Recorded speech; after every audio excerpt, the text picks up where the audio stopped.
Good afternoon, everyone. This is Dr. Diggs. It's another beautiful day out here in the Pacific Northwest. Today, we're going to be covering the newly released Global Dragon Quest Tactics game.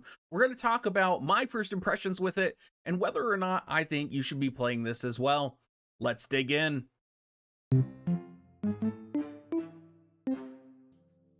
So this game was a pleasant surprise. As someone who, plays War of the Visions nonstop, and I do get that, gotcha burnout every once in a while.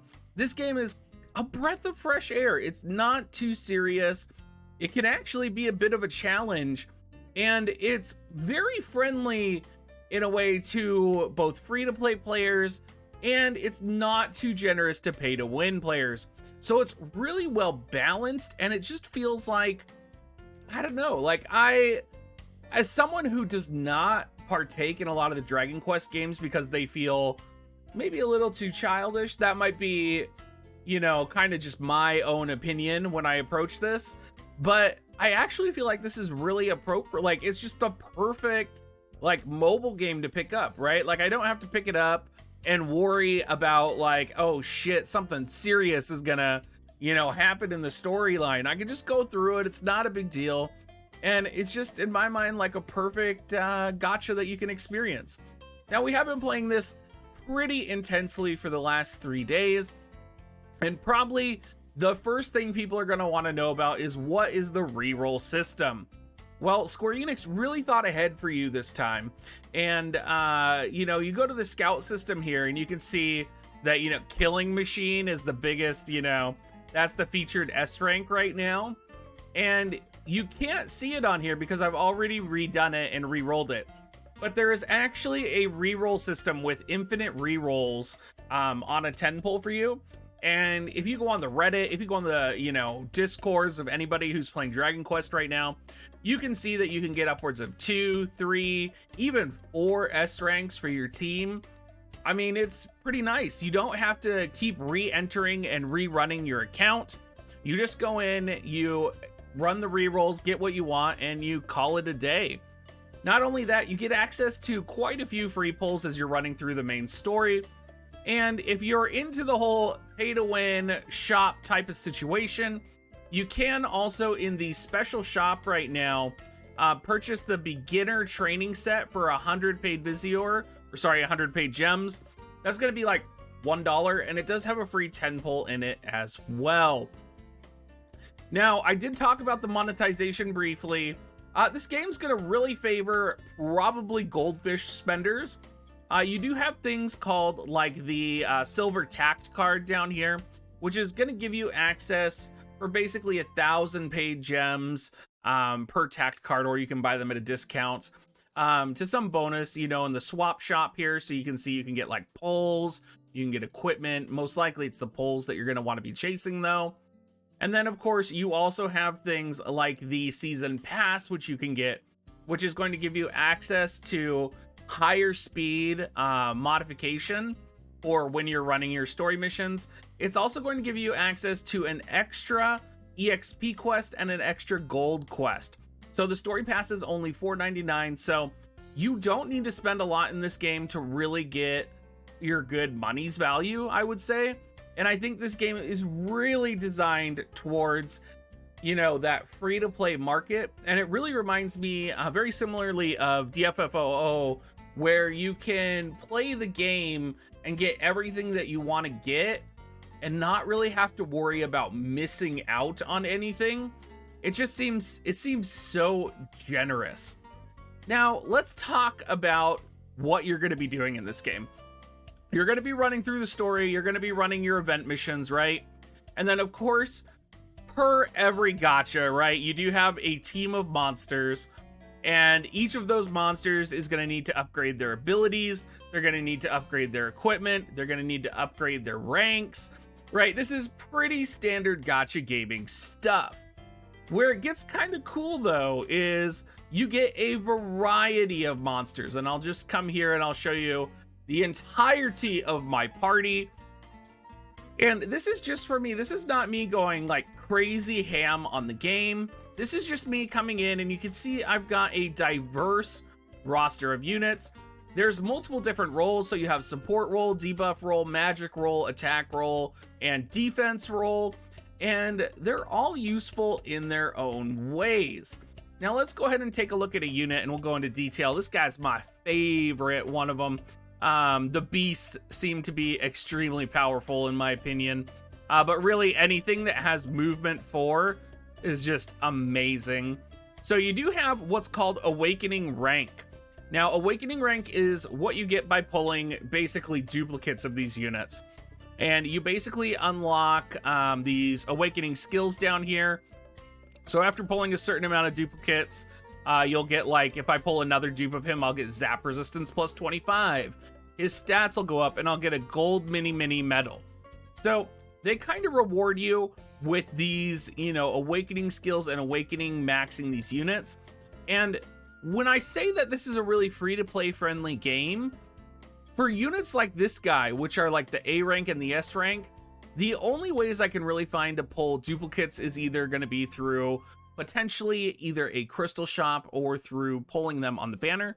But once you get down to B rank and C rank and D rank and E rank, you can literally pull dupes of these guys from the main storyline as long as you hit the main right missions. So let me show you what I mean here. There's a feature in this game that is called Battle Road.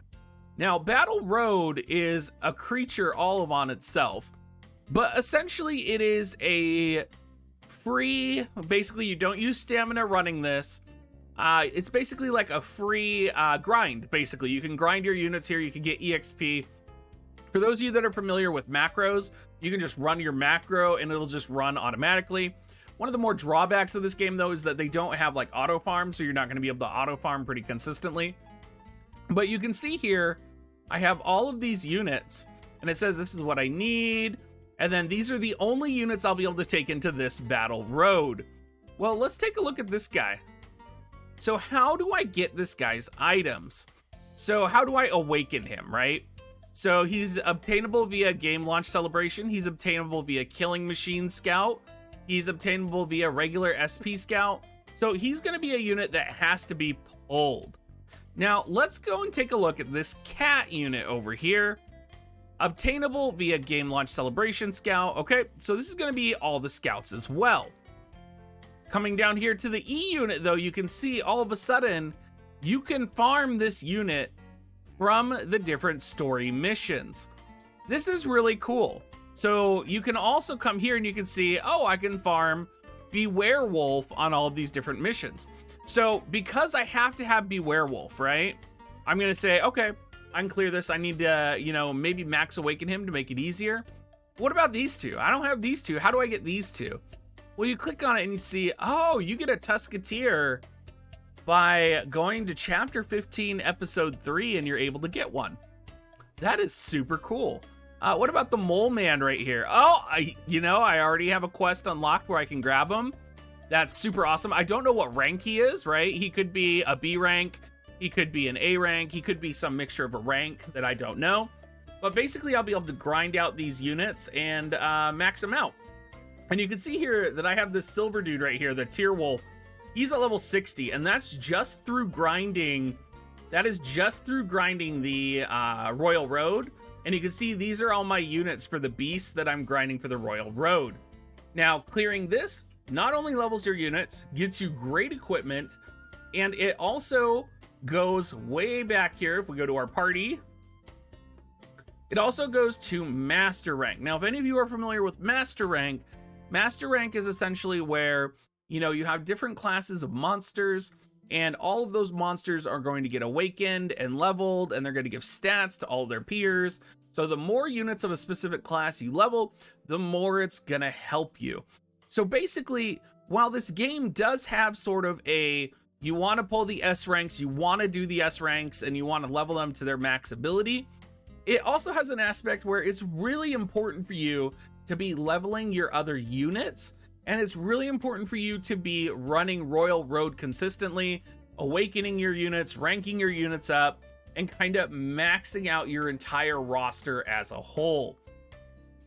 Gosh, that was a mouthful. I feel like we've gone through a lot already. I love this game, by the way. You do have missions as well, so you do have your daily missions. You do have feats as well, so that is going to be, you know, can you clear the final mission on this stage? Can you clear a stage 750 times? You know, this is what's going to give you your rank EXP, which is going to max it out. Gold is pretty valuable. Let's go ahead and show y'all some combat, because I'm sure people out there are wanting to see the combat. So we'll go in, and I know that I need to farm the Beast family right now. So I'm going to come in here, and you can see my party CP is 9,716. The recommended CP is 5,000. And then it talks about what abilities are going to be effective on the map. And what's interesting about this is that you can run, you know, different combinations of units with different gear, and different maps will probably, or will, give you different combinations that are going to be effective. So you can see here, we equipped everybody here. We're good. Your leader units do have leader perks. So my leader perk is Dragon Breath Potency plus 20. Let's go ahead and embark. I could use a skip ticket, right? So I know that I'm going to have to farm this a lot today. So I'm going to use 4 skip tickets here. Got some levels up. The leveling up is really classic Dragon Quest style. I haven't figured out if the level ups are set stats or if they're random. I'm guessing they're set stats. All right, and let's go ahead and embark. You do have what's called battle prep, and I'll go ahead and do battle prep this time just to show everyone what it looks like when you actually go into a battle here. Now, in terms of the game performance as well, the battles can be a little bit stuttery, and I haven't figured out why. It seems to be a pretty constant problem, whether I'm playing on my phone or whether I'm playing on an emulator, so keep that in mind. Now, you can, of course, adjust your unit's initial placement here. You can also adjust your unit's AI, which is really nice. So if you go to menu, if you go to tactics here, you can see it has every single unit and what their AI is going to do. So if I wanted my white to, for example, not use MP, I could do that. Why I would want to do that, I haven't quite figured out yet. Because most fights are like single instance fights where you run your fight, you clear, and you basically get your full MP back. I could see this being important if they implemented something like a tower where you do have to go in and, you know, do wave battle-esque content. I could see it being important then. Haven't really seen it work otherwise. Another important thing is the healing AI seems a little weird on units that heal. Honestly, I just put go all out on all my units. I feel like I can't rely on the units. Like, if my healer AI, monster is on healing, he's just gonna heal. He's not gonna do a DPS if the enemy's in the range. It's just not the like perfect AI that you might want, but that's, you know, pretty classic of gacha games. The combat itself is interesting because a lot of it is dictated by the amount of move that your units have.